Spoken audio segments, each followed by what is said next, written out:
Salut les amis, on se retrouve pour une nouvelle vidéo sur Dragon Ball et aujourd'hui on va parler d'un personnage qui m'a demandé énormément de recherches et j'avoue avoir galéré pour choper des infos à son sujet et juste pour ça, ça mérite de faire péter les likes. Non mais wesh Chris, tu grattes les likes alors que les gens n'ont pas encore vu ta vidéo, ça lève des P va. Hakai Ragenujutsu. La signification de Zeno en japonais. Les amis, on sait tous que Akira Toriyama a toujours kiffé faire des jeux de mots à la con pour ses personnages. Bah ouais Pilouf, Dragon Ball est bien le seul manga où tu verras que le héros s'appelle Carotte et que son pire ennemi c'est un congélateur. Mais wesh, depuis quand les carottes n'aiment pas le grand frais ? Enfin bref, Zeno en japonais peut se traduire littéralement par roi de tout, ou encore roi de toute chose. Et ce qui est drôle, c'est que si on mate la tenue de Zeno-sama, on peut remarquer que le symbole sur son ventre peut signifier les symboles plus grand qu'eux et plus petit qu'eux. Au final, on peut comprendre que rien n'est plus grand que lui et rien n'est plus petit que lui. En gros, c'est le dieu absolu.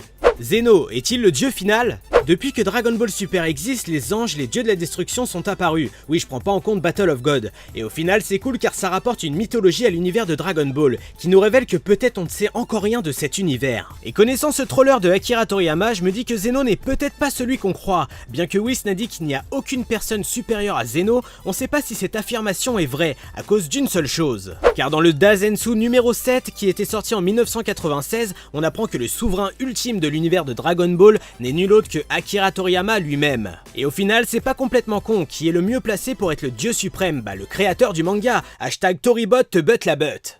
Zeno, l'invincible ? Si on prend toutes les religions, Dieu est un être qui ne peut pas mourir, et ça paraît logique que Zeno soit dans le même cas. Avec de tels pouvoirs comme la création ou la destruction, il est difficile à croire ma gueule qu'un jour il sente le sapin. Et je pense qu'à l'heure d'aujourd'hui, on a la preuve que Zeno soit invincible, car rappelez-vous, Black Goku a tué tous les dieux, mais une seule personne n'a pas été tuée, le Zeno du futur. Et il paraît logique que le Zeno du présent a le même pouvoir, ou alors je suis complètement con. Zeno, la marionnette ? Le grand prêtre est chargé d'empêcher les folies de Zeno. Son rôle est de veiller à ce que le roi de toute chose gère son pouvoir de manière responsable, pour éviter des destructions inutiles. Le grand prêtre est l'être le plus fort après Zeno, car il est le père de tous les anges qui eux-mêmes sont plus forts que les dieux de la destruction. Là où je veux en venir, c'est que si les univers sont en paix à l'heure actuelle, c'est grâce à lui, donc il est facilement envisageable que le boss final c'est lui.